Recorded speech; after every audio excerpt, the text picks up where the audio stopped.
Hey guys, it's Wunder. Today I'll be doing a guide for Jarvan. The reason I'm doing a guide for Jarvan is because it's very strong in the current meta and it's versatile, so you can play it in multiple different matchups and do well.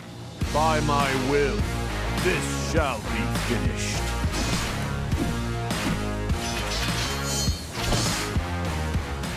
So on Jarvan, for runes, I like to go airy into matchups that are kind of ranged matchups where you just look to poke and basically you don't really trade a lot with your auto attacks. But if you're playing against melee champ or something you want to, auto attack against, you either go Conqueror or Grasp. Right now, a lot of people are going Conqueror because it's kind of strong.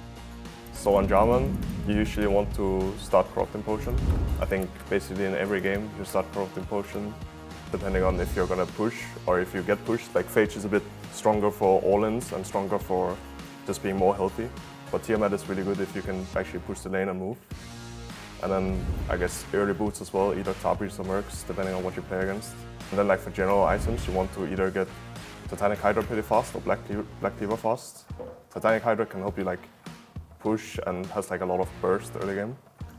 Whereas Black Cleaver is pretty good if you want to, if you need to shred the armor, or if you're playing against tank or whatever. But usually you get both items anyways. You can get a stopwatch. This is usually the build. This is pretty good for mid-game team fights and just a pretty good power spike for Jarvan in general. And then after that, you usually want to go tank. Unless you're really, really fat, you can go some lethality items or GA or something like that. But usually you want to go Gargoyle or Randuins, any tank item basically that is going to help you in the game, depending on, of course, what you play against again. For favorable matchups, I would pick it into champs like Kennen, Vladimir, basically range champs that you can abuse if you all in them and probably get a solo kill or two in lane. On Jarvan, you usually want to start E level 1, and when it comes to maxing, I would max Q first and E second if I'm going for a more aggressive damage type build. And if I have a more tank build, I would max Q first though and W second.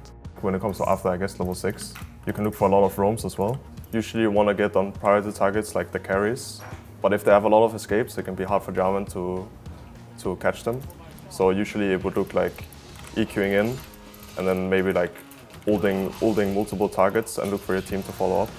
And usually by then you should be kind of beefy, so it should always turn into a pretty good situation for you, no matter if they focus you or not.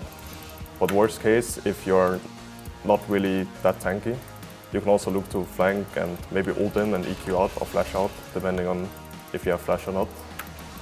Some of the combos you can do in Jarvan is that you can EQ and flash on someone for knockup.